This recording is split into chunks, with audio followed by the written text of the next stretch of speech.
بچوں کی عام تکالیف کا گھریلو علاج۔ بچوں کی چھوٹی چھوٹی تکالیف کے لیے عموماً اینٹی بایوٹک کا استعمال کیا جاتا ہے، جس کی وجہ سے بچوں کی قوت مدافعت کم ہو جاتی ہے اور وہ بار بار بیمار پڑ جاتے ہیں۔ ذیل میں بچوں کی تکالیف کے لیے کچھ مفید اور آزمودہ گھریلو ٹوٹکے درج کیے جا رہے ہیں جو ضرورت کے وقت انتہائی مفید ثابت ہوں گے۔ اگر بچے کو بدہضمی ہو جائے تو 1 تولہ سونف اور 1 تولہ پودینہ 1 پاؤ پانی میں خوب ابال اور چھان کر رکھ لیں اور وقفے وقفے سے بچوں کو پلائیں۔ بچہ دودھ ہضم کرنے لگے گا اور صحت مند ہو جائے گا۔ اگر بچہ الٹیاں کرے یا دودھ پینے کے فوراً بعد بغیر پھٹا دودھ الٹ دے تو سہاگا توے پر بھون لیں اور چٹکی بھر دودھ میں گھول کر دیں۔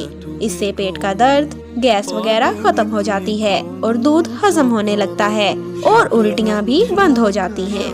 بچوں کے دانت نکلنے کا وقت والدین کے لیے بہت صبر آزما ہوتا ہے۔ پیسی ہوئی مالاٹھی، شہد اور نمک تینوں کو ملا کر مسوڑوں پر ملنے سے دانت بآسانی نکل آتے ہیں۔ گرائپ واٹر پلانے سے بھی بچوں کے دانت آسانی سے نکل آتے ہیں۔ کونج ذہن بچوں کا حافظہ تیز کرنے کے لیے بچے کو 1 چھوٹی الائچی کا دانہ، بادام اور چینی ملا کر باقاعدگی سے دودھ کے ساتھ کھلائیں۔ حافظہ بہتر ہو جائے گا۔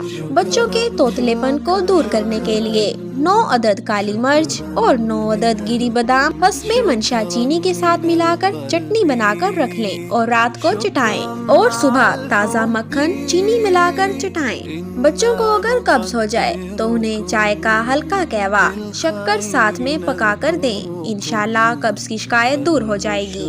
چھوٹے بچوں کو نیم گرم دودھ میں 1 چھوٹی چمچ روغن بادام ڈال کر مستقل طور پر دیتے رہنے سے بھی قبض کی شکایت دور ہو جاتی ہے۔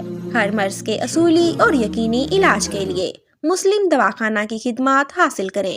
مسلم دواخانہ، ہر مرض کا اصولی اور یقینی علاج۔